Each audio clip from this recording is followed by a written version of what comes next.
morning, good afternoon, or good evening, depending on where you're tuning in from. Welcome to another edition of Crime Time with DutyRon and Ed Wallace.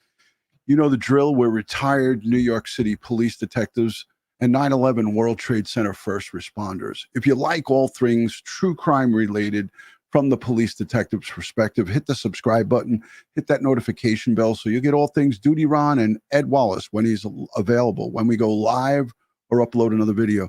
Guys, I'm still sporting it's blending in, but I have my sling on, rotator cuff surgery just a little bit over a week ago. But today we're talking about this case of Sebastian Rogers, 15 years old, a teenager, gone missing from his home Monday, February 26th of 2024 in the early morning hours, reported by his mom and his stepdad. A lot of circulating bad information that's out there due to a high amount of Jagaloons walking and trudging around along Jagaloon Lane. You hate to see these types of things happening when it involves a missing child. This is a teenage boy who's autistic and that needs the public's help, but he doesn't need what the police, and what he doesn't need is to have a bunch of white noise and a bunch of problems that are happening amongst various different TikToks and YouTube and social media content creators, and it's causing an uproar and a ruckus. And we've seen the results of this time and time again in a lot of these cases. It's reoccurring. We saw it happen in Summer Wells. We saw it happen with Quentin Simon case. We saw it happen in numerous cases where the police now have to police the actual online live streamers because they're getting in the way and they're causing problems. And it's never a good look. It's not a good look, because if you're truly in it for the right reason, you remain silent and you just do the coverage and you show videos and pictures and you try to get the word out there. So I want to say thank you to the Patreon supporters, the channel members, the moderators, the replay viewers, and all the folks who have reached out and asked how I was doing over the course of this time. I still have to wait to get approval from my doctors, and I have stitches in my shoulders. So I'm kind of down and out. I had to restart my computer. That was how long ago that haven't used this thing. So I needed to update it and restart it. So that's why I was a little bit late. But let's take a look. I'm not functioning and maybe at 75% right now. I'm still in a lot of pain. So it's hard for me to go live. But today it's raining. I really couldn't get out and walk around my yard or go outside. It's pouring rain here. So I figured I'd come down and give you guys a little bit of coverage on the story. A brand new search effort in the local Tennessee area, a brand new search effort happened today, early this morning. So let's take a look at the coverage from local affiliate. The News 2 breaking news alert. Breaking news, a massive search for missing teen Sebastian Rogers is underway right now in Sumner County. Multiple law enforcement agencies are out searching, including the FBI, the TBI, and sheriff's deputies. Sebastian has been missing for more than a month now. Investigators have said there has been no evidence of foul play, but they are not ruling out anything. That brings us to today with the ongoing operation happening right now. Apparently, the search has been in the works for several days. News 2's Ali Lynch has been at the scene all morning. She is live now from the command center in Hendersonville. Well, Nicole, good morning. So I'm told this is going to be a 2-day search, and the response we've seen this morning is just massive. So right now there's at least 10 agencies out here, totaling more than 100 people helping search for 15-year-old Sebastian. So this search comes one day after law enforcement held a press conference saying they would renew search efforts. True to their word, you can see from this video, it's happening here this morning. The Sumner County Sheriff tells News 2 they're looking along the Long Hollow Pike area once again to make sure they haven't missed anything. We've seen law enforcement search through neighbors' yards, garages, as well as creeks here in this vicinity. Sebastian, who has autism, was last seen on February 26 when his parents told police he walked out of their Hendersonville home in the middle of the night. The 15-year-old has not been seen since.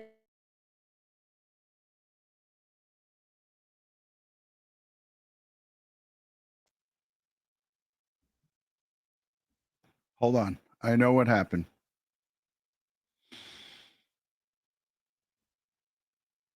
Authorities also say that this search here this to Sebastian had a pair of glasses. I'll put it back because I bumped the table, and when I bump the table, the audio goes out. I know, I'm aware of it. It's back. The audio's back. Runs with scissors is right away jumping on it. Appreciate that. I bumped the table the wrong way, and the sound goes out. But this is important because a lot of people are talking about this with the glasses that were recovered by the biological dad. I believe it was his dad, Seth. They had stumbled across a pair of glasses, and everyone was in an uproar over the glasses, right?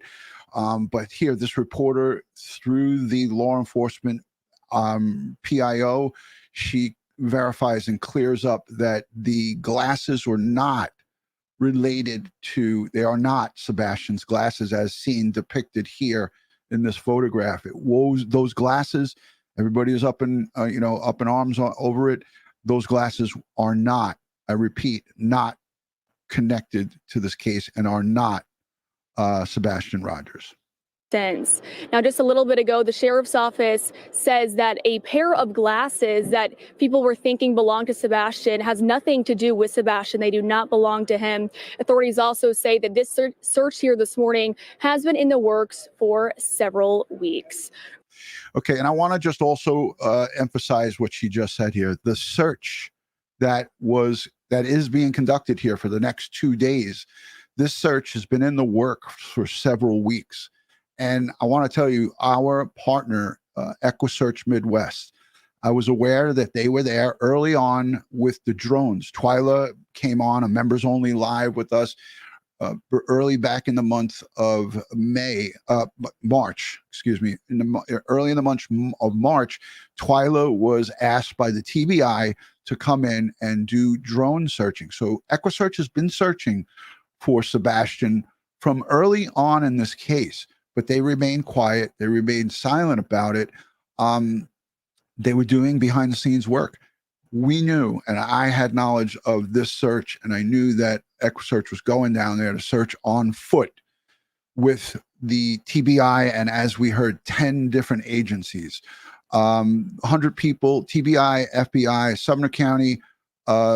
Sumner County Sheriff, and various other fire rescue outlets across the state of Tennessee, and some from outside the state of Tennessee were asked. EquiSearch never inserts themselves. EquiSearch Midwest, Dave Rader, will never insert himself and his team into an investigation or a search for a missing unless he gets approval from both the parents or the victim's families, or together. It's got to be both. The law enforcement, in other words, if the family wants them to come and law enforcement doesn't want them there, they won't come. So they were asked by TBI to come and do some searching. And in this piece, I'll put it back, in this piece that I played, you can actually see Twyla and the team right here. Let me put it on the screen. So here's a couple of folks, but as you know, right here, this is the Twyla right here. This is someone that resembles Dave Rader, but I'm not sure if that is Dave. I don't think so. Dave might come at me for that. And a couple of other, as they call them, Dave says that these are my misfits. So there's the EquiSearch team on the ground in Sumner County and Hendersonville, a part of the foot search. I will get updates from them tonight as this unfolds and see how they're doing, anything of significance. Nobody is releasing information as it pertains to, was this new information? I happen to feel, and this is just my feeling, I don't know if this is 100% true, but I feel that they're just going to go back and dot their I's and cross their T's. Because don't forget, if our victim here, and look, we hope and pray that Sebastian Rogers is brought home and is by a miracle somehow still alive somewhere. We hope and pray for that. We hold on to that little bit of hope that we have, because February 26th to fast forward today, April 3rd, is a long time. But in a situation where we have the worst case scenario where he is deceased or someone killed him or there's some foul play here, and they move his remains, and it's been done in the past. It's been done where perpetrators who commit these heinous crimes, they say, and they watch and they say, oh, I know law enforcement and search and rescue searched here. They won't go back there and search again. This is one of the reasons why they have to search and research after they've done clearing of areas, because A, human error, they could have missed something, and B, you could have had an evil perpetrator take the remains and move them to a location, you know, and that's why they do what they do. So I want to just go quickly. Here is a little bit of a piece from the local news. I think it's the same news agency, but they are showing, it's about a minute worth of, hold on a second. Of course, my never fails. Never fear, technology is here.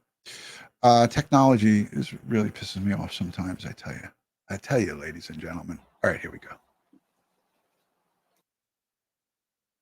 And they like to play with me when I'm not feeling good. All right, here's some video with no audio of searchers today. Actually, there is audio to this.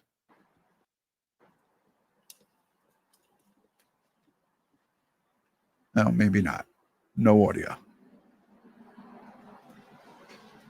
So, guys, if you're not yet subscribed, please hit the subscribe button, hit the thumbs up, so you could, you know, get this thing pushed out onto social media. Share it onto your social media platform. Share it with your friends and family. But again, this is a loop of searchers today, this morning, in and around Hendersonville, Tennessee, the Long Hollow Pike area. They're planning several searches, and these searches were planned for several weeks as well. So these searches are not something that they just said, oh, well, we got a bunch of new information. Maybe it was a combination of some new information. Maybe it wasn't, but according to the news and what was put out.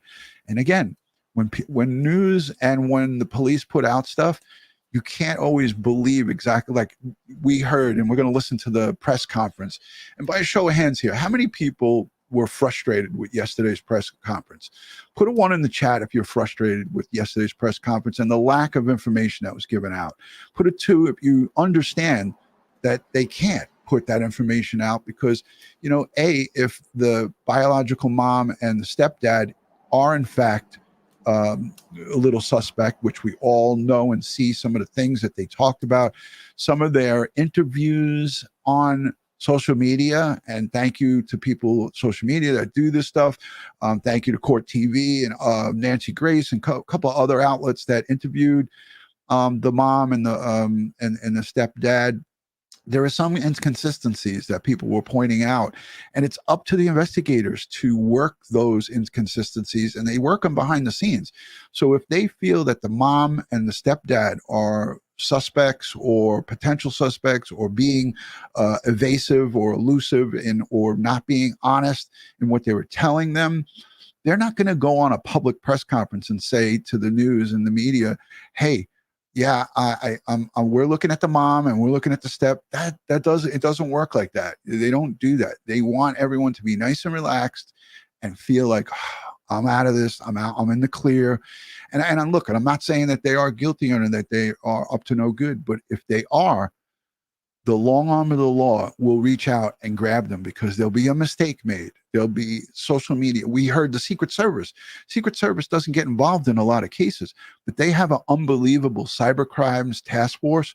So the Secret Service, they asked. The Secret Service didn't just come and say, hey, here we are. We're the Secret Service. We're going to come and help you. No.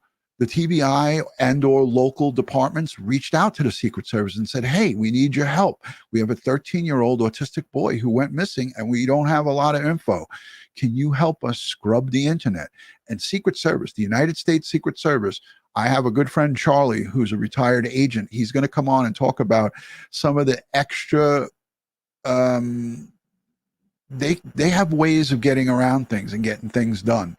That's as far as I'll go with it. But the Secret Service, United States Secret Service, who are slated to, when you think of Secret Service, you think of the president, foreign dignitaries.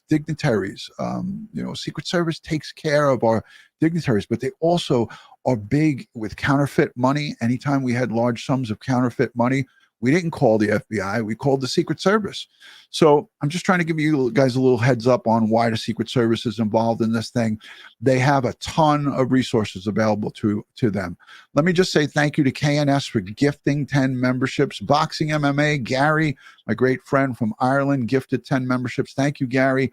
I appreciate it. That's 30 memberships gifted out here today, folks. Catherine Joy, thank you for gifting 10 memberships. Welcome to all those 30 new members. Thank you. Hashtag DutyRon with your questions. Super chats get highlighted. I answer all questions that I see that are relevant. So hashtag DutyRon. If you want to send a super chat and put a question in there, make sure you spell it out right so I can understand it. But what we're looking at is some of the searching that went on this morning. These are local and perhaps folks who have come in from outside of that general area. I can't really see their patches that well, but it's a gentleman, an older gentleman with a backpack on, an American flag on his right shoulder, searching through some heavy thicket, and another gentleman in the area there searching. Tina, thank you for becoming a member, and thank you for all of those membership giftings. You guys are awesome. So Sebastian Roberts, 15 years young, autistic. And from the reports that I've been reading, he was recently diagnosed as being autistic and supposedly is high functioning. Early morning hours of February 26th, which was Monday, the mom, the biological mom, Katie Proudfoot, calls in to report her son missing. And within 24 hours, an Amber Alert is issued. So that's what we have so far. So I wanted to go to the chat because I see that you guys were participating in the question about the press conference and the lack of information that was given out. And don't be fooled by that. And I'm going to tell you, the sheriff, in my, just me looking at it as a retired professional from the law enforcement field, he seemed like he was thoroughly frustrated with the Jagaloons. Now, his department is taxed and is on the world platform right now with social media and the news covering this case. He has a missing 15-year-old that he's trying to find with a bunch of extra help from outside agencies. And to have to deal with a bunch of Jagaloons fighting with each other, making death threats against the United Cajun Navy. It's alleged and reported that they were in their hotel room and were getting death threats. Like, who does that? If you really care about Sebastian being found, Sebastian Rogers, whoever did that or whoever it's claimed to have done that, if in fact they did do it, I hope someone makes a report and those people are arrested and brought to justice because they're impeding in an investigation. That's the way I see it. I don't know how you guys see it, but that is not cool. That's some dumbass shit right there. And I hate to curse and swear and stuff like that, but if you do stuff like that, you can guarantee that if a report's made, that those police, they look pissed off. If that report is made and there's enough information in it, guess what? Bad boys, what you gonna do? Or what you gonna do when they come for you? That's what's gonna happen. So Jagaloons, be on notice. If you are, I don't know who you are or who is doing this type of stuff, but to me, that's a disgrace because you are now hindering a search for a 15-year-old autistic boy. And if you cared anything about that, you would stop. You would cease and desist immediately. And again, these people, you see it. It's a reoccurring problem that we see on YouTube and social media, TikTok, Facebook. You got these people who don't care about the actual situation, the actual person, whether it's a 15-year-old autistic boy or a 98-year-old person who's suffering from dementia. If it's something that's going to benefit them and they're going to stick their camera in the faces of people that are doing or conducting searches, that's not cool, man. Don't do that shit. It's really bad. It's a bad look, man. All right, this is the best audio, and I apologize because the audio stinks on all of these. Why have a press conference if you're going to have shitty audio? It just kills me when they do this. But unfortunately, I have to go to Facebook to get good audio for this press conference. So let me go to that. Stand by. Because it was really tough to hear what they were saying,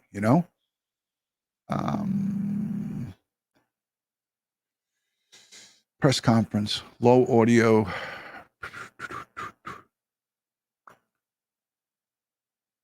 Okay, presser yesterday. Here we go.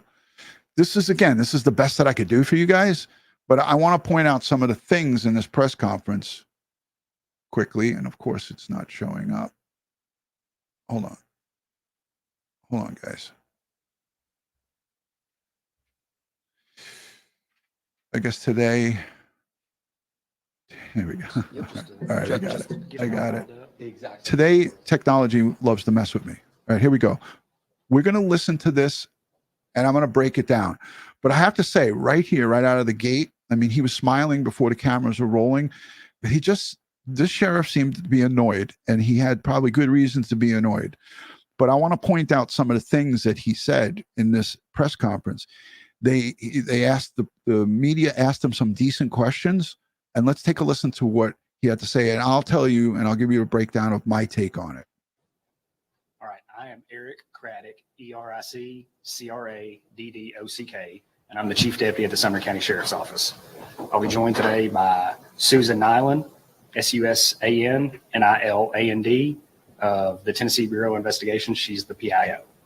I also have with me Sumner County Emergency Management Director Ken Widener, KENWEIDNER. Thank you, Luna. Thank you. You guys ready? All right. Morning. I'm Eric Craddock with Sumner County Sheriff's Office, and we're going to come to you today with an update on the Sebastian Rogers case. Sebastian has been missing since late February. The investigation remains ongoing with steadfast support from the Sumner County Sheriff's Office, the Tennessee Bureau of Investigations, and many other local and federal resources. We are exploring every lead that comes in and every tip that comes in. Let me know if the volume's okay as for I said you. before, the investigation remains ongoing. The entire community is deeply saddened by what has occurred. I'm going to just say, and I won't stop this that often, but I'm going to stop it a few times. He seemed very unsure of what he was going to say. Now, I know he's got a prepared speech there, but it seemed like this sheriff was being very guarded in what he was putting out, and it's for a good reason. Listen, don't be pissed about it, because right now they're building a case. If there is a case to be built, they're doing things behind the scenes that may entail trying to get probable cause to make an arrest, right? So if they're doing things behind the scenes, which they need to have probable cause to make a lawful arrest, you need probable cause and that someone committed a crime. And to get there, you don't want to step on your own feet and give out and show your cards. It would be like playing at a blackjack table and saying to the guy next to you or girl next to you, look at what I got. Look at what I got. So they're not going to do that. But let's just take a listen to this. We're all extremely concerned for Sebastian's welfare. I want to encourage the community to stay vigilant, to report anything that they think may be of some significance to the investigation, no matter how minute it may appear to be to you.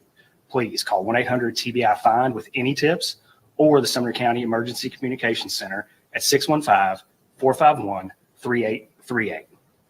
We understand the anxiety and the concern that this case has caused in the community. We too share the anxiety and concern for Sebastian. I want to reiterate that we are doing everything we can to find Sebastian and bring him home. Despite the passage of time, the commitment to finding Sebastian remains unwavering. I said this when we scaled the search back. Our commitment to finding Sebastian remains. We will continue to investigate every possible lead that comes in. Now, I want to remind you that just 12 hours after he gave this press conference, we have a full-blown search. The Sumner County Sheriff's in Hendersonville, Tennessee, is searching as we speak right now. 100 people or more, TBI, FBI, Sumner County sheriffs, possibly other agencies not mentioned, a bunch of fire and rescue and EquiSearch Midwest out, boots on the ground, 12 hours after this press conference. They didn't announce it here because it's part of their strategic plan. They're not going to show their cards, folks.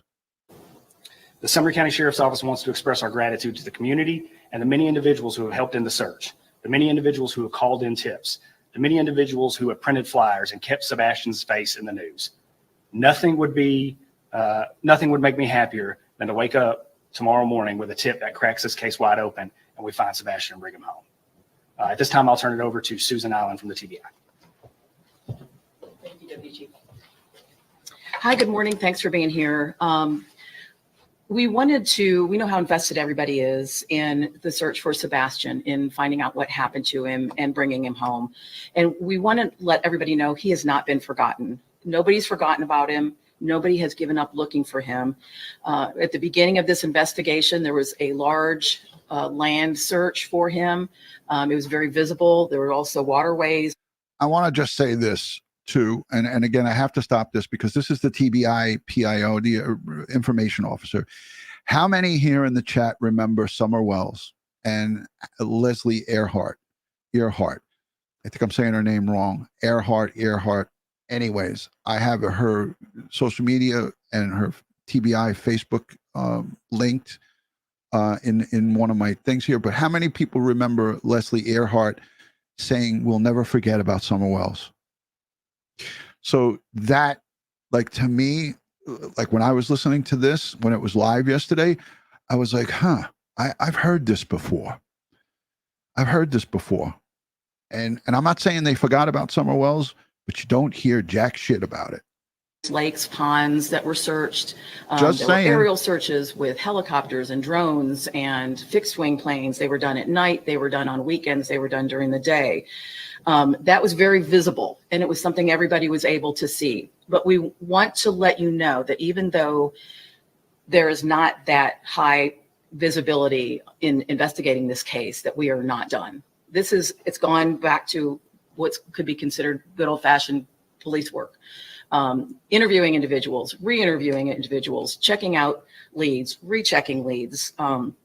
We have good old-fashioned police work includes the gumshoes, the detectives putting the boots on the ground, wearing out the soles of their shoes, which is happening today.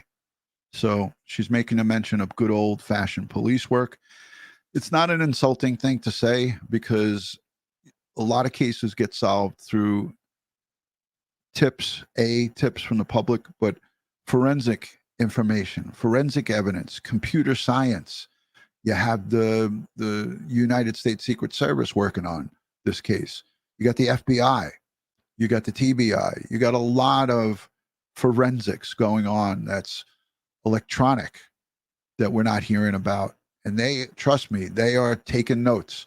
They're dotting their I's and crossing their T's, and they're looking at every engagement with Sebastian. The night before, we heard he went to an Outback or some type of similar food establishment. They have a ton of cameras in these establishments, tons of cameras in the entranceway, in the eating and dining area, and so forth. So they'll be looking at everything and anything. So. Been working with other law enforcement agencies who have had, in other jurisdictions, who have perhaps had some complex cases of their own that they have worked on to get tips from them. We have had, this day of technology with everyone having cell phones and doorbells and ring bells. And so she said here that they're going to reach out to other agencies to get tips from them on some of the tougher cases that they worked on. People were finding problems with what she was saying here. I'm just saying, I saw it in chats on Facebook and chats on Reddit. People were tearing her up about that. But I think that's a good thing. If you feel like you're in over your head or if you are hit a roadblock, why not tap into some of the experts that have helped solve tougher cases? Why not tap in? And that's a great thing to hear a TBI representative saying, hey, we're going to try to reach out to other agencies who have had tough cases and ask them, hey, what was the break, or what methods did you use to solve this case? That's a good thing. So that's a good thing. Boxing MMA, good to see you. Scout Inquirer, thanks for joining. Helen, the Scottish Llama, good to see you. Thank you, everyone, for being here. I love you guys. I respect you. Karen Solak, Jersey NWK, Grace Green, Grandma H. Thank you. Yeah, you take all and any help that you can get. That's a oh hell yeah. You know what I mean? If I had an oh hell yeah button, which I got to add, I have an oh hell no button, but if I had an oh hell yeah button, this would be the time that I would hit it. But you take all and any help that you can get. Let's listen in. Working with other law enforcement agencies who have had, in other jurisdictions, who have perhaps had some complex cases of their own that they have worked on, to get tips from them. We have had, this day of technology, with everyone having cell phones and doorbells and ring bells and surveillance cameras. That, as you can imagine, has been a bit of a chore to be able to collect all those and then review them. It's important so we know what's out there. We have been reviewing that. We saw Ring video doorbells and neighbors' doorbells in the Sincere and Classic in Orrin and Orson West, missing from Bakersfield, California. In that case, those two little boys who were wound up being killed by their adoptive parents, Trezell and Jacqueline West, video came into play from neighbors' backyards and adjoining across the street and so forth. We haven't heard anything about that. But in those homes that I looked in that area where he went missing from, those seem like really nice homes, nicer than mine that I live in. I live in a small little shoebox, but it's mine and I love it. But if you step out of my little shoebox, you're on 11 cameras. You step across into the street, my neighbor's got 7 in the front of his house. My whole block is lined with cameras. You'll find maybe 1 or 2 houses that don't have them, but they're working those cameras to make any truth of the vet and to vet the story that was given to them by his biological mother and Chris Proudfoot. And when they get up and just leave the next day or the days that follow, whether it be for work or for any reason, that's something that makes me go, definitely. Anybody with common sense logic would say, what? I don't care if my life's being threatened left and right. I'll stand my ground with my Glock inside my house. And if someone's coming and trying to threaten me while my son is missing, I will say, F you, come for me. But that's just me. These are different kind of people, but I ain't leaving my house. And I hate to not use proper English. I'm not leaving my own house. I said, I ain't leaving my house. I'm not leaving my own house because someone's threatening me when my son is outstanding. That's all. I'm just saying. Let me know what you think in the comments section. Reviewing it again. We have had... Oh, hell no! FBI has been helpful in that. Secret Service has also been helpful in that. So we were just trying to do whatever we can. So she made a mention of Secret Service here, and everyone got all up in arms. I think we all understand about Secret Service and why they're there to help and who asked for them. Secret Service didn't just come and say, we're part of the welcome wagon. We want to help you find Sebastian Rogers. I don't know why I keep saying Robert.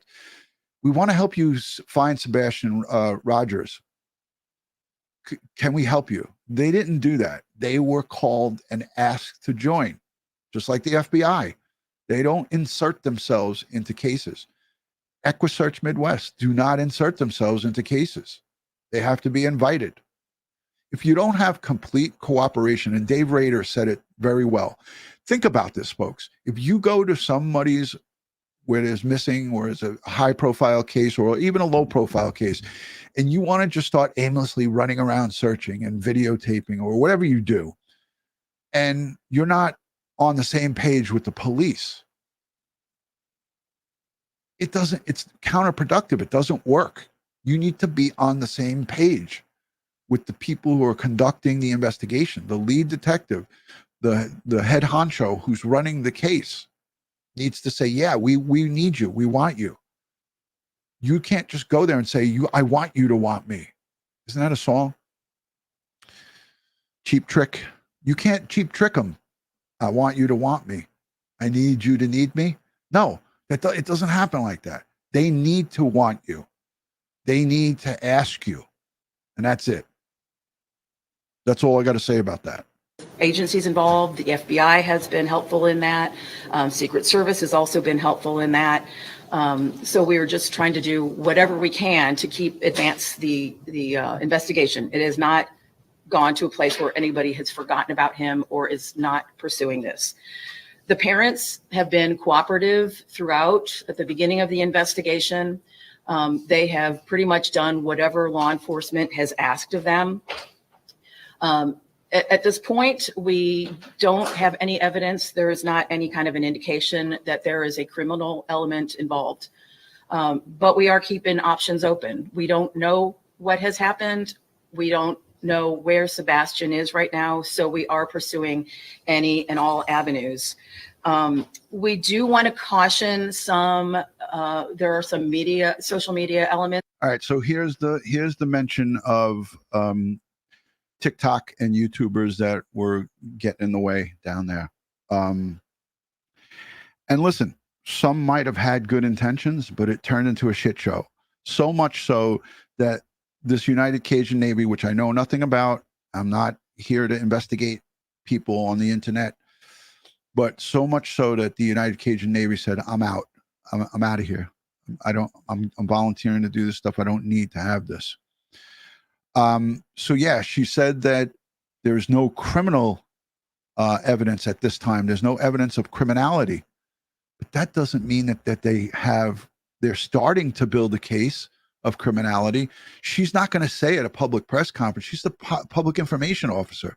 She's not investigating this case. Don't forget that. She's not investigating the case. Neither is the deputy sheriff that's given the press conference. Those two are not doing the investigation, but they're here to give us information. She is not going to ever say, we have something we're working on, but I really can't get into that with you. So that's what this is about. If you listen closely, you'll see that they did give us quite a bit of information, and they did it subliminally. Any and all avenues. We do want to caution there are some social media elements out there who purport to have information that is direct from the investigation. I just want to reiterate that is not the case. Some of the information that is being provided on some of the social media channels is inaccurate, incomplete. We don't want this to damage the investigation.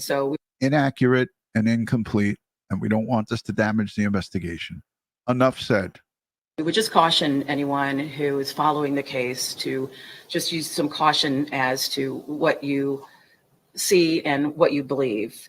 It's caused a bit of a distraction because a lot of what has been out there in some of the social media channels has been rumors and speculations and theories, and some of that has been advanced and people have caught a hold of it as if it's what's really happening.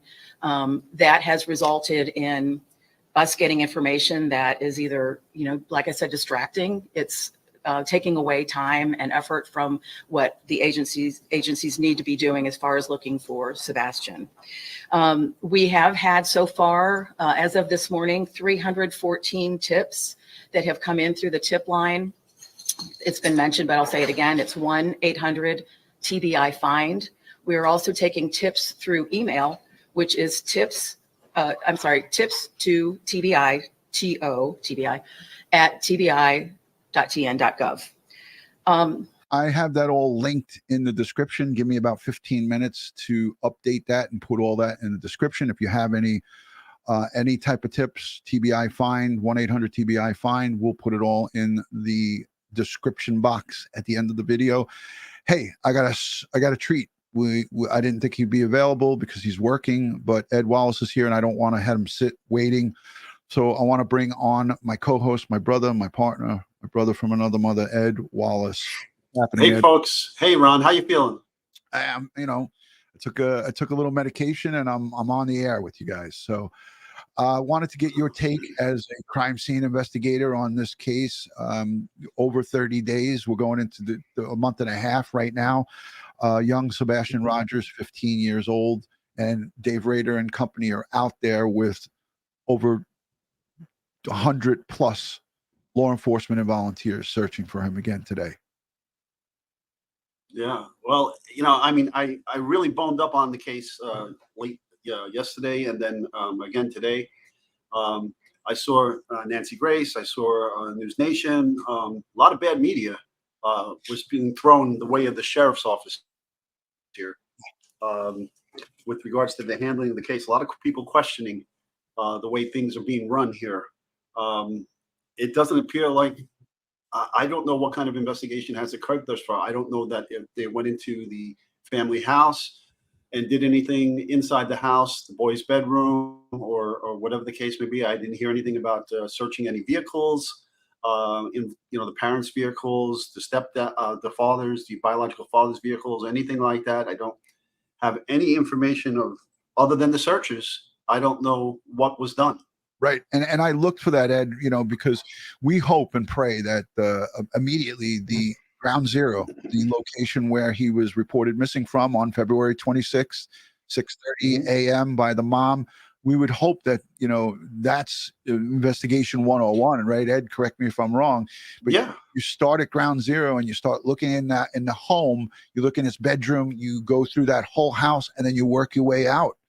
You search the entrances to the house, you search the windows, you look for forced entry, you look for signs of how he may have exited the house. According to the stories, they went out to eat, came home, they put him to bed.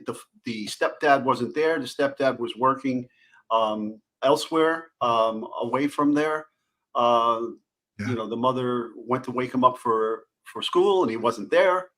The digital forensics is really big here, and we know that the Secret Service was asked to help.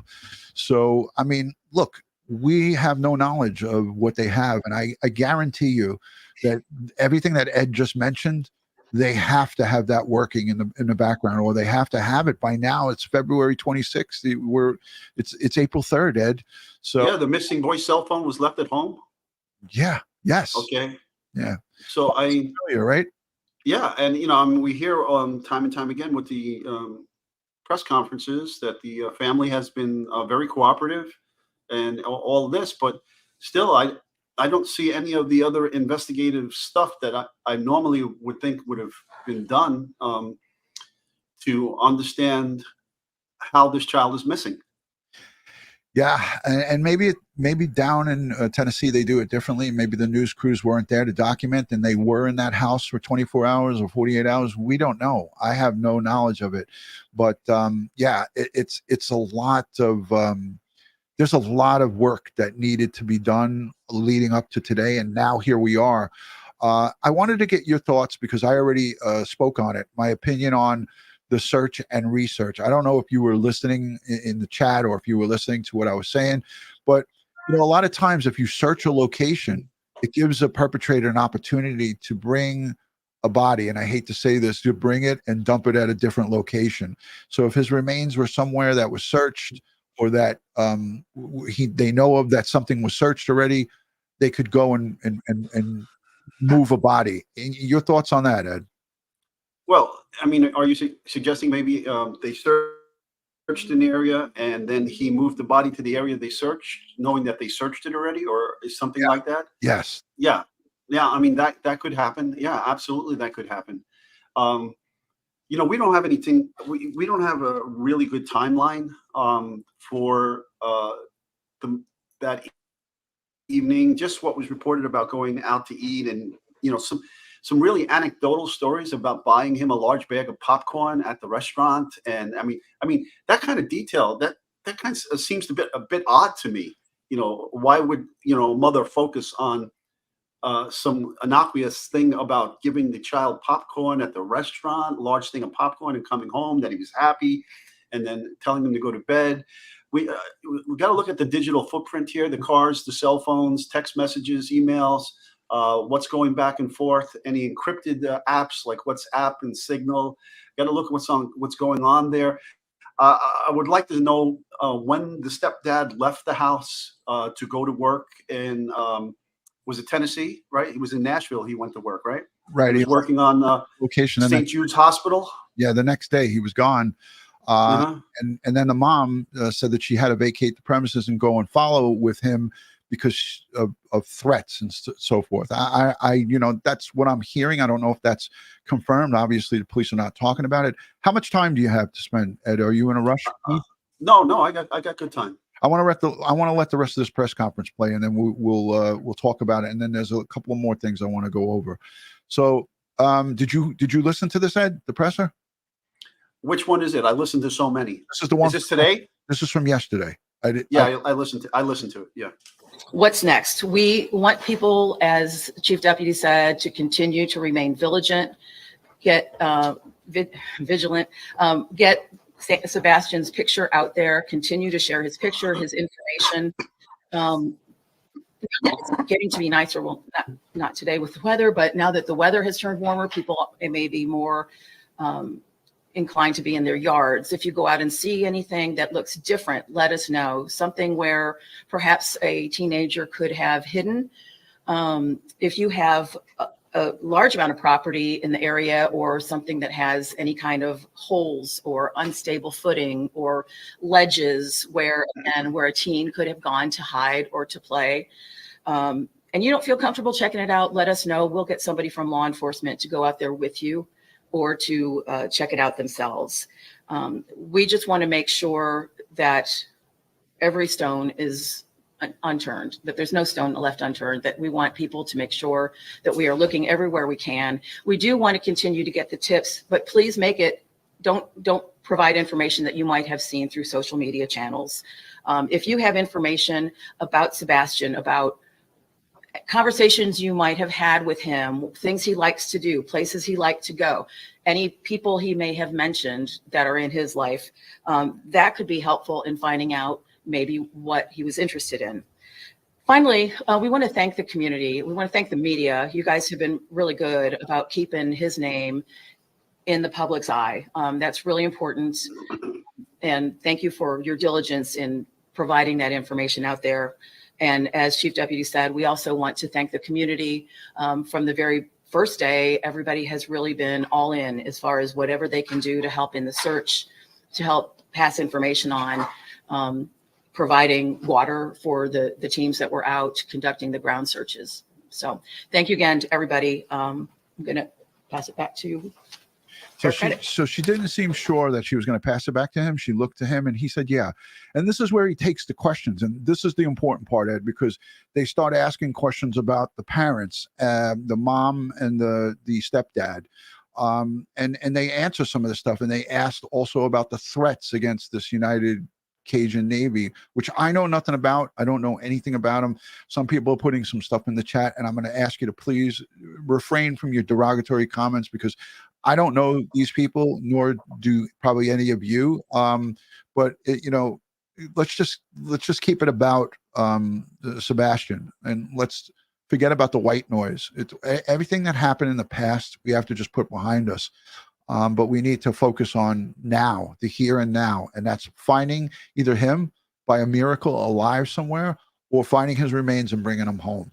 Let's listen to these questions, and I'll get Ed's commentary on this and myself. The weather is rolling in. We've got time for some questions. So, yes, ma'am. I was a few minutes behind, so sorry if I missed this, but has there been any indication at this point of foul play or anything of that nature? There is no evidence to support foul play is involved in the disappearance of Sebastian. But at this point, you don't rule it out? We're not ruling anything out. So 5 weeks, and you guys covered so much ground, searching, going back, researching, checked out every case of a possible sighting, nothing confirmed, not a trace of Sebastian anywhere, nothing found. No footprints, no video, nothing. Nothing that is taking us to locate Sebastian. And are there any working? So he said nothing that would take us to locate Sebastian. He didn't say that he has no video and he just said nothing that would take us to be able to locate Sebastian. So that's what I got out of that. And did you get anything else out of that? Well, he's holding his cards close to his vest, but he keeps reiterating nothing illegal, right? He keeps saying that. Again, this is several months old now, and it's we know who the last person to see him is, and it's his mother, right, at the restaurant, right? And I mean, that should definitely be. That's easily determined, right? And so we have to track from that last known sighting in the restaurant to the house. Any ring doorbells, any ATM videos, any gas station videos, the GPS location, if the car has an infotainment system, the movements of that vehicle from the restaurant to the house, okay? Right. And then any of the other digital information once at the house. Who else was in the neighborhood? Let's look at the cell phone towers and see whose phones were pinging, and then research whose phones. Is there a pedophile loose in this community? What is going on here? I mean, there's no talk about, okay, we did an investigation, we found no forced entry into the house. We found, I mean, when the mother got up and went looking for the son, did she notice if the front door was unlocked from the inside and not open from the outside? You meaning? Right. All of these details. Anybody can walk up to the door. Yeah, all the details we don't. Yeah, we don't have. Right, we don't have it. So a lot of missing information here. So you can't. So we're left like second guessing. Right. On a side note, on a less serious note, is it me or does this chief? Is this a sheriff or the chief? Who's this? The sheriff? He's a deputy sheriff. Yeah. Does he look like Colin Farrell or is it just me? Now you're going to get everybody in an uproar over that, Ed. He definitely does. I didn't want to say it, but that's why I have a co-host. So thank you for saying it, Ed. So I that video from whether it was an Outback or whatever it was, that could be the last actual video footage of him being alive, unless there was DOT cameras and so forth and different. Like you said, the route, like I'm sure they asked, all right, Mom, what was your route home from that restaurant to your house? Tell us exactly what turns you made. Tell us all of this. And then, like you said, they can go back and double check it by pulling the infotainment. They can pull the black box if a car is a late model car to look at the infotainment and/or look at the diagnostics when the car was turned on and off, when the doors were open. There's a lot of information, as we heard from our auto crimes expert, Tommy, that they have. And all this will be weighed up against their stories. And you would hope that they would have interviewed everybody at that restaurant, the workers that were working that night, the waitress, waiters, whatever staff was there, to see what happened and if there's any video from inside of the restaurant or outside the restaurant. Was it a happy night? Was it a sad night? Did something happen at the restaurant? Right. And okay. Other people who are patronizing that restaurant see them, like joining tables. There's so much. There's so much to get to here. And, you could also even interview if I believe the garbage was picked up that morning. And that's why they searched. They got a subpoena. Went to the landfill. And that was Quentin Simon-esque that we saw with him being searched for and found and parts of him recovered from in a landfill. So they don't just do that randomly. And like you said, Ed, they know exactly where the garbage goes from each location, each sector that's picked up, each block that's picked up.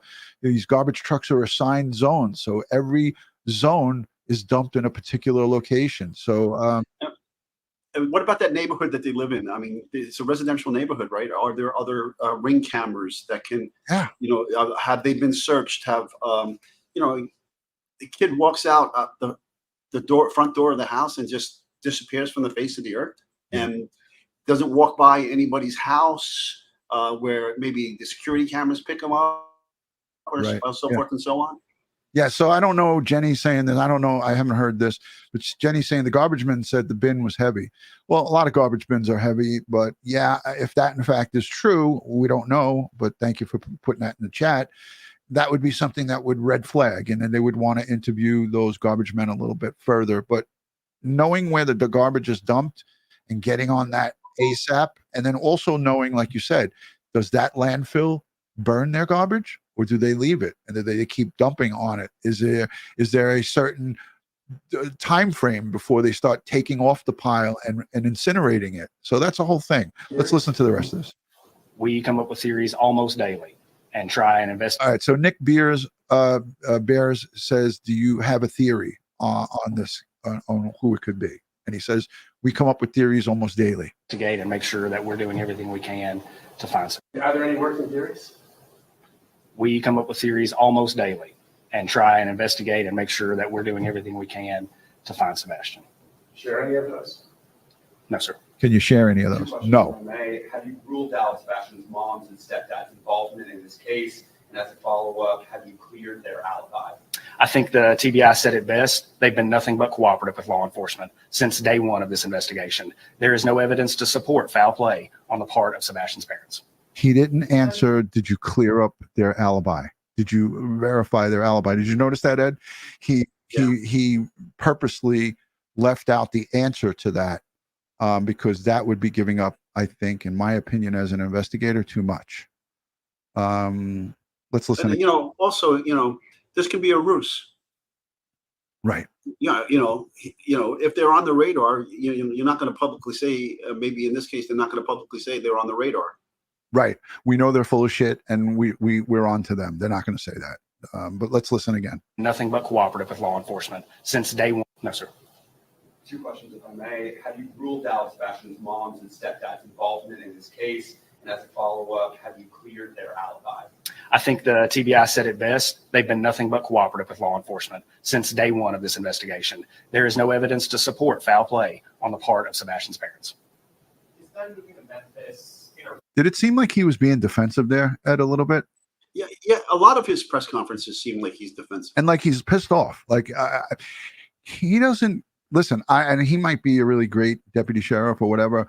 But to me, like, I'm good at reading people like right away. Like, to me, he just doesn't seem approachable and friendly. But I watched an interview with one-on-one with Nick Beers from Nashville, Channel 5, I think it is. And he seemed a little bit more relaxed one-on-one. But here, he seems very defensive.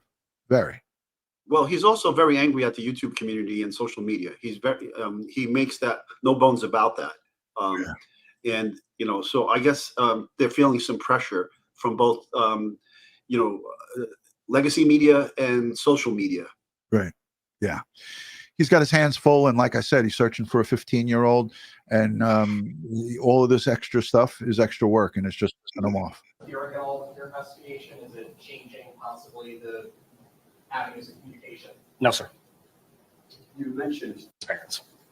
Is that moving to Memphis interfering at all with your investigation? Is it changing possibly the avenues of communication? No, sir. Did you catch what he said there? I couldn't hear what that reporter said. Play it back. Yeah, this is my second time playing it back. Parents. Is that moving to Memphis interfering at all with your investigation? Is it changing possibly the avenues of communication? No, sir. You mentioned something about changing avenues of communication with the family. Yeah. Damn it. I'm going to try to turn my, I got my enhancer all the way up. Anybody else catch that? If you know it, let us know in the chat. I'm going to listen to it one more time. Hold on. Let me put my second. I can't get it because I don't have my other hand.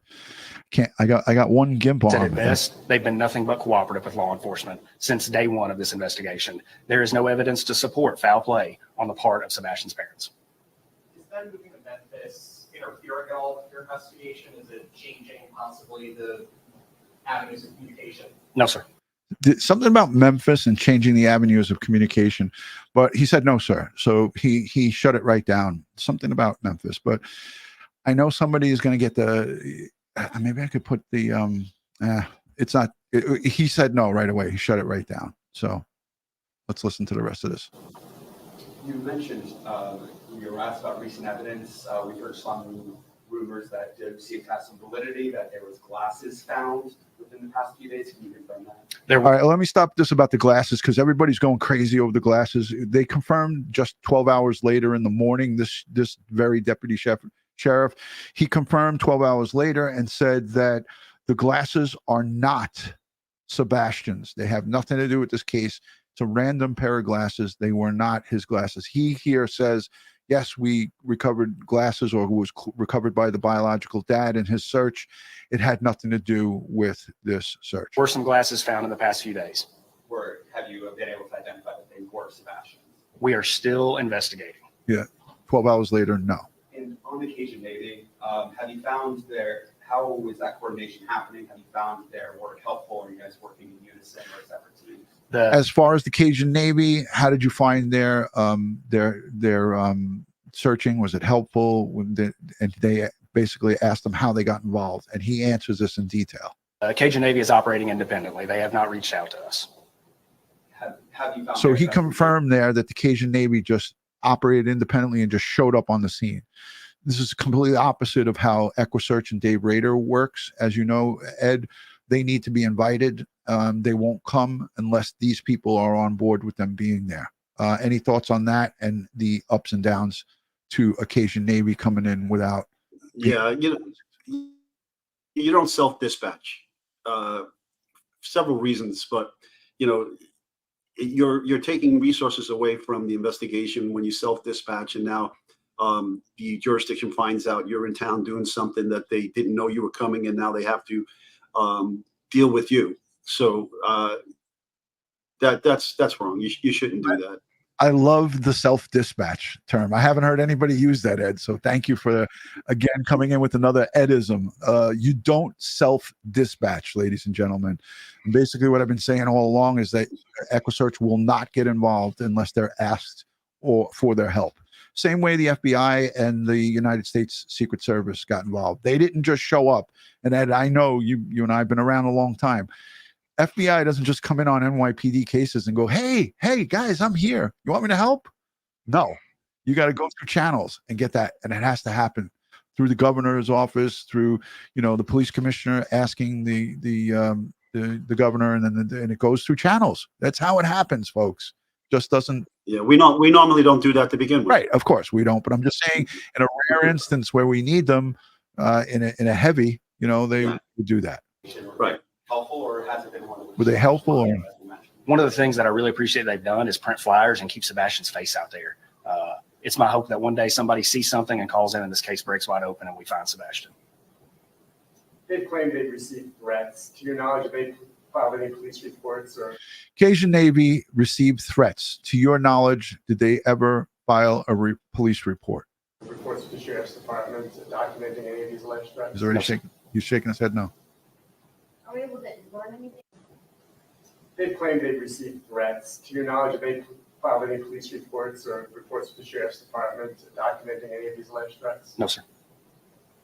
All right. A lot of people in the chat are getting up in arms. It's the United Cajun Navy. We all know that. They were not the actual Cajun Navy. There are two different groups. I get it. We all know it.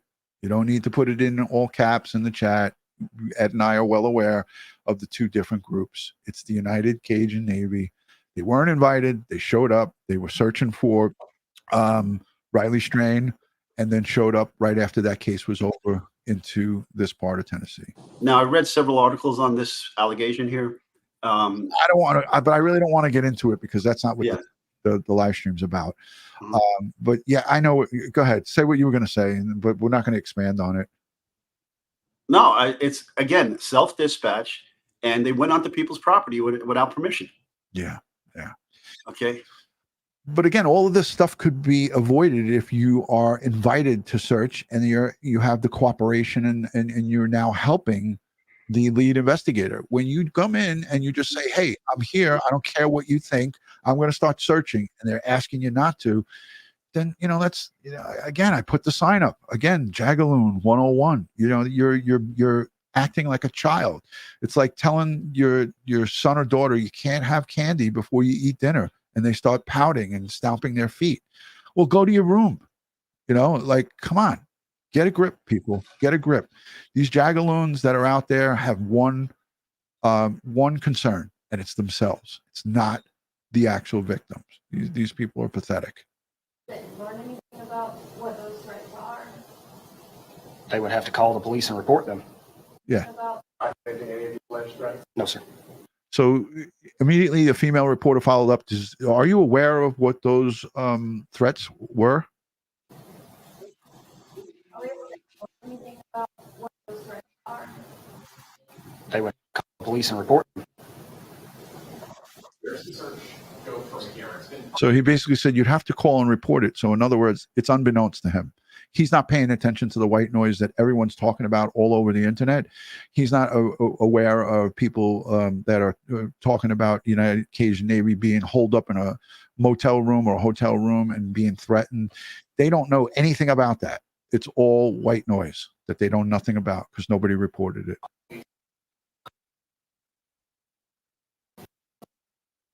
I don't know why the audio is cutting in and out for me now.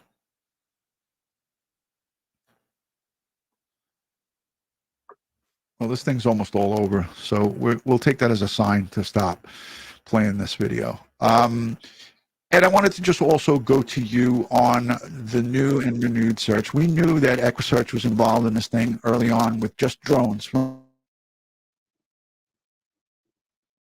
They were, my audio should be back.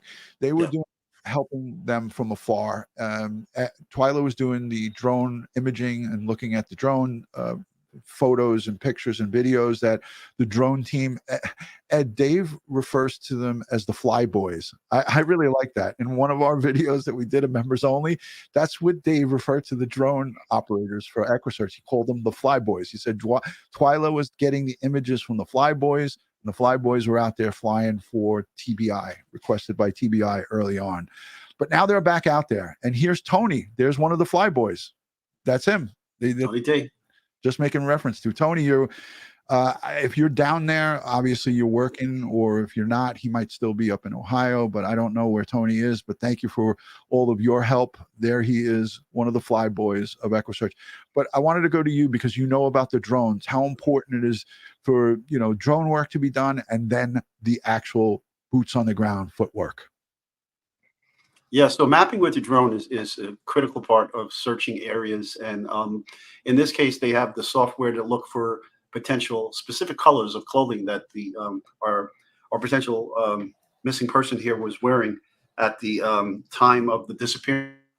We'd have to figure out exactly what clothing the individual was wearing. And then if they start mapping the location, and then they can do a grid pattern of search an area, put the video into the software, and then search the video for the particular colors of the clothing. And then the algorithm searches the video and spots it and then highlights those areas, and they go in and get eyes on those specific parts of the video that were taken, and then see if it can be enhanced to see if they can make heads or tails of what the color is. If it is clothing, if it's the person wearing that color of clothing, or whatever the case may be. Those are great tools for searching live, and then doing this particular type of search after the video has been taken.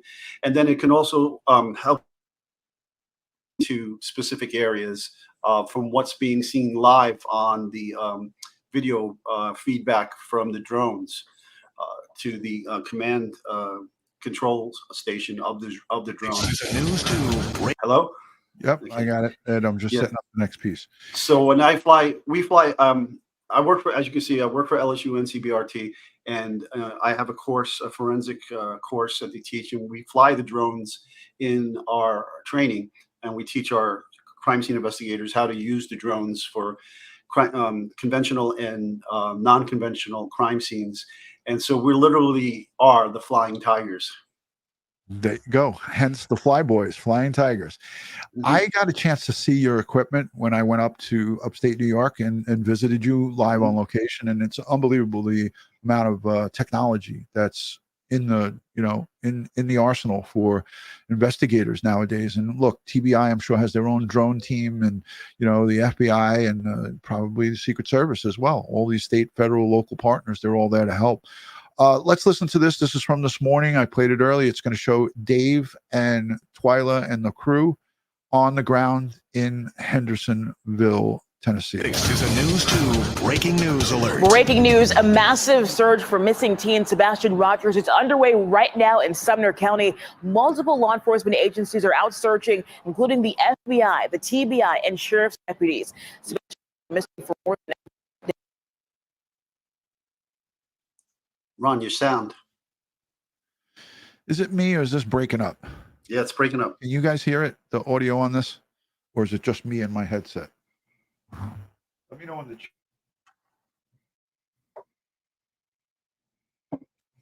Ed, can you hear this? Operation. I can hear you.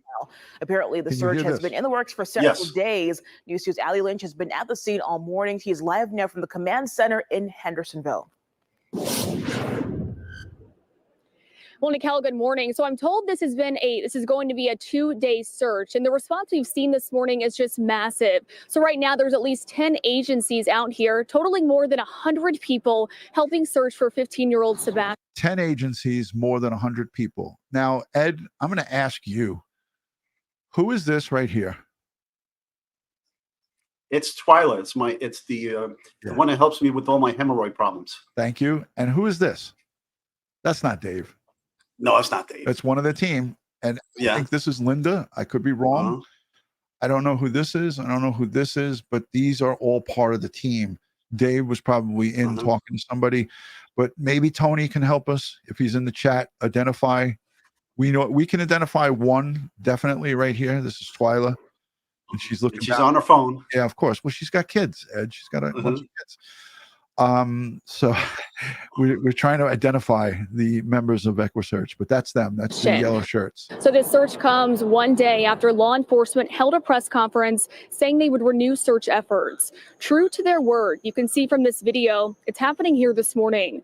The Sumner County Sheriff tells News 2 they're looking along the Long Hollow Pike area once again to make sure they haven't missed anything. We've seen law enforcement search through neighbors' yards, garages, as well as creeks here in this vicinity. Sebastian, who has autism, was last seen on February 26 when his parents told police he walked out of their Hendersonville home in the middle of the night. The 15-year-old has not been seen since. Now, just a little bit ago, the sheriff's office says that a pair of glasses that people were thinking belonged to Sebastian has nothing to do with Sebastian. They do not belong to him. Authorities also say that this search here this morning has been in the works for several weeks. Several weeks, the search has been in the works. And again, I knew about it, just that I didn't want to talk about it because until the news started reporting on it, we wanted to keep that close to the vest. And there's a lot that we do. Coincidentally, there's also work that we're doing behind the scenes that it's okay for us to talk about this. A search for Harmony Montgomery's remains. EquiSearch is going to be involved in that, in identifying drone photos of concerned areas, and I'm happy that I was able to broker that between the lead detective and EquiSearch, and they reached out and I had a lot of communication with them. So we'll be searching with EquiSearch Midwest for Harmony Montgomery in the near future. So it's great news. Ed,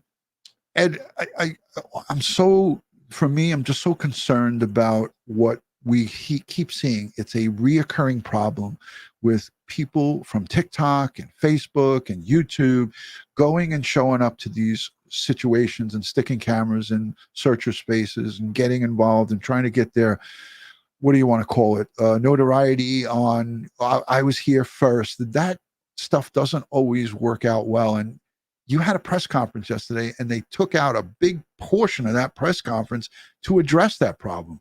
I want to hear it from the voice of reason, Ed Wallace, your thoughts on the Jagaloon-like behavior. I get your enthusiasm for true crime, but you have to understand what you're doing is hurting, not helping.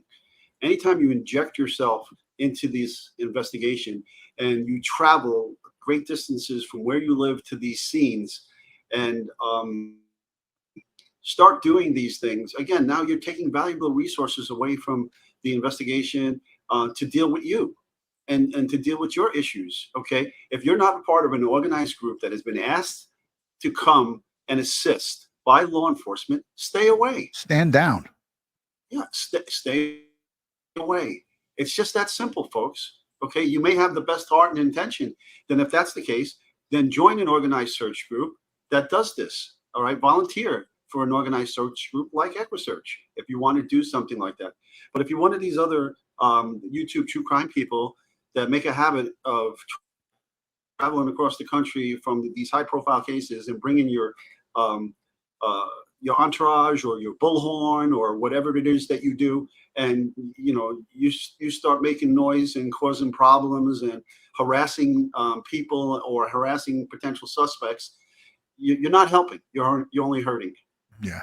Somebody in the chat said they should be arrested. Well, it's happened. We saw it in the Quentin Simonson case. We saw one of the YouTube folks get locked up for assaulting another person that was videoing outside the house. It's just disgusting. These people are just despicable behavior, and we're not going to, here condone that kind of stuff, and we're not going to give them a mention or a part of this platform. We're going to tell you, if you're a true crime enthusiast, don't go and cheer on those assholes that are doing that. It's bullshit. It's really, really bullshit that goes on.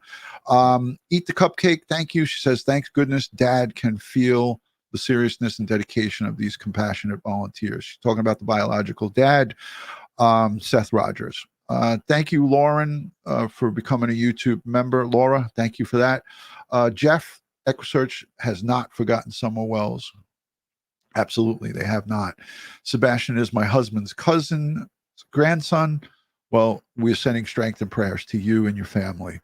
And thank you for that super chat. Kim, thank you for becoming a member. Curious Kiwi. Ed, you were somewhere around her location, huh? Yeah, I actually passed her town when I went to New Zealand. Nice. Thank you, Curious Kiwi, for gifting the membership.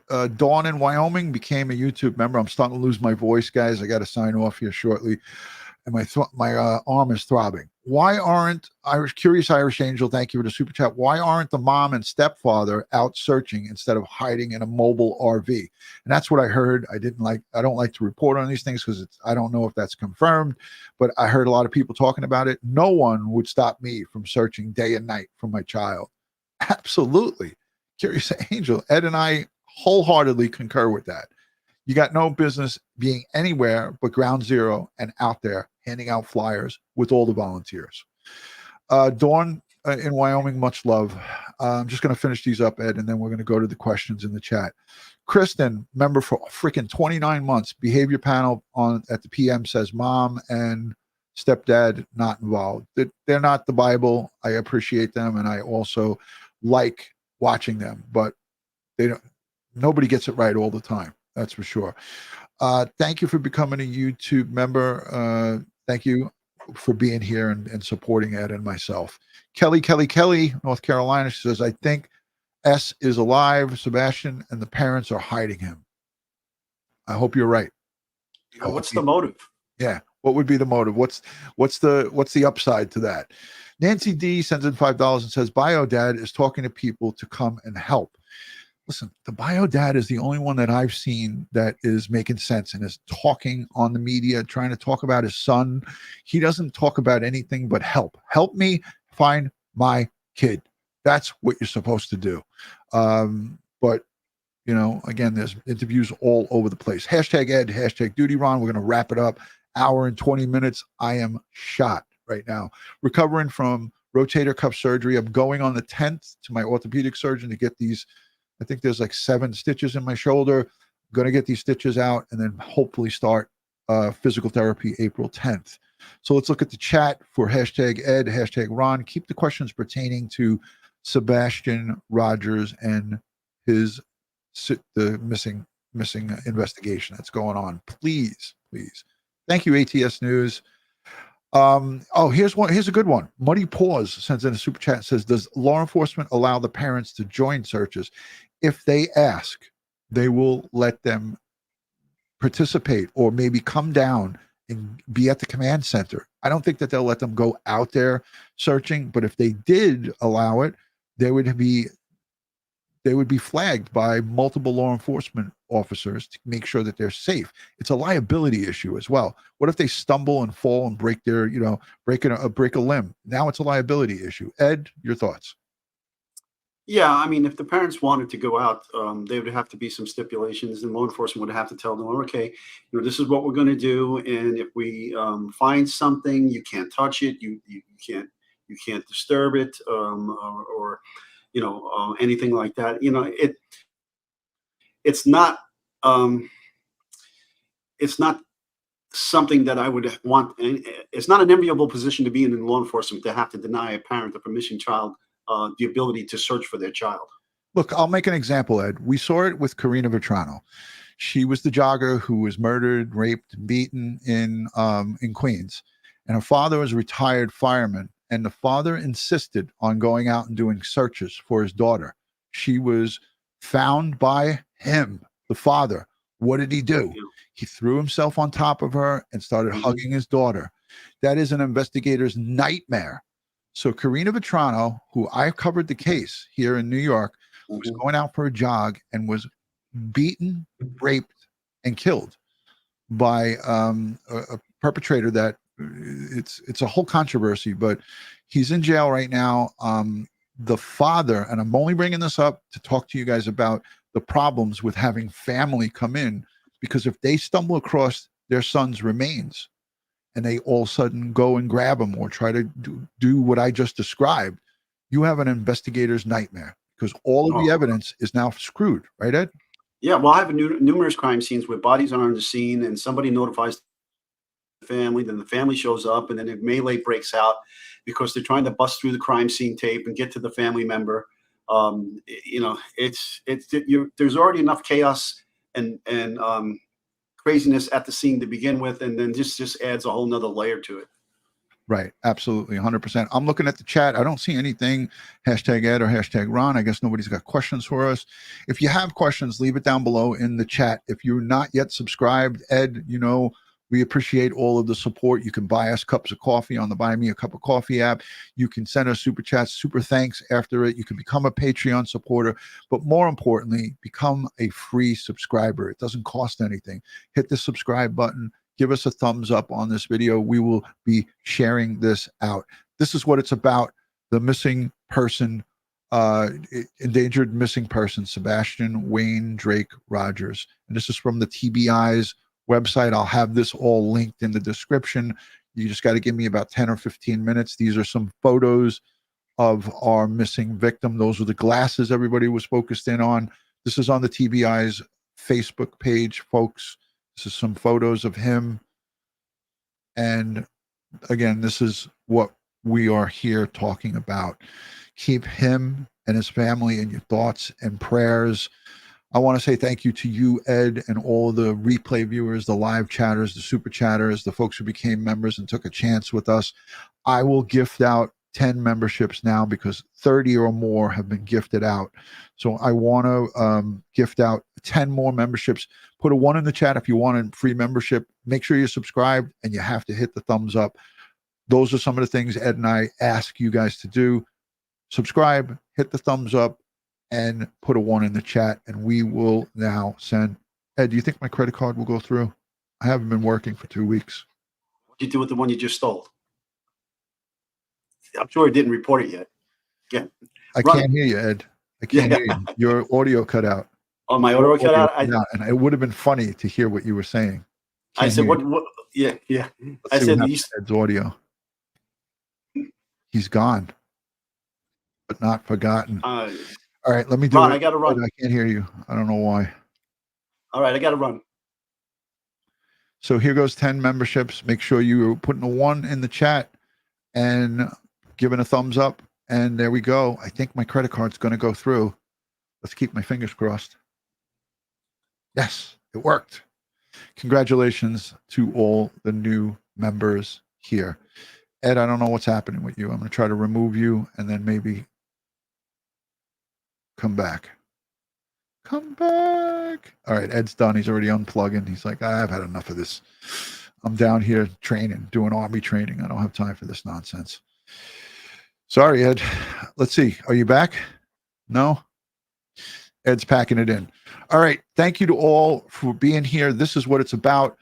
Sebastian Wayne Drake Rogers, 15 years old, an endangered child alert has been issued on behalf of the Sumner County Sheriff's Office for Sebastian Wayne Drake Rogers.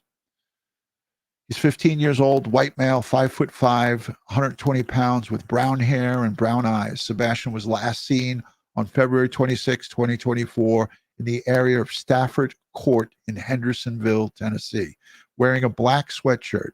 black sweatpants, and glasses. Sebastian has a medical condition that may impair his ability to return safely without assistance.